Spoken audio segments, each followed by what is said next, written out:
केओ मसाल्यांनी आपल्याला त्यांचे ऑथेंटिक असे मसाले पाठवलेले आहेत। ते मसाले वापरून आज आपण चिकन बनवायचं आहे। तर त्यासाठी हळद पावडर अर्धा चमचा, सोबतच चवीनुसार मीठ घातलेला आहे। यांचा हा गावरान चिकन मसाला तो या ठिकाणी मी 1.5 चमचा वापरलेला आहे। सोबतच यांचा हा कोळी मसाला तो देखील मी 2 चमचे या ठिकाणी वापरणार आहे।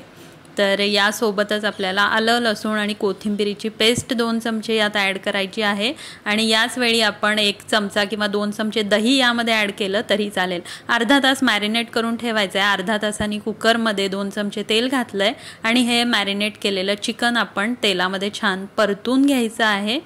या ठिकाणी चिकन छान परतल्यानंतर कांदा आणि खोबऱ्याचं हे वाटण मी ॲड केलेलं आहे चिकनमध्ये। आता हा सगळा मसाला मिक्स करून यामध्ये 1.5 ग्लास पाणी ॲड केलेलं आहे आणि कुकरला 3 शिट्ट्या काढून घेतलेल्या आहेत आणि या ठिकाणी आपलं गरमागरम चिकन खाण्यासाठी तयार झालेलं आहे। तर खूप टेस्टी असं हे चिकन बनवून तयार आहे। तर या ठिकाणी गरमागरम चिकन थाळी खाण्यासाठी तयार झालेली आहे। तुम्हाला व्हिडिओ कसा वाटला जरूर कळवा।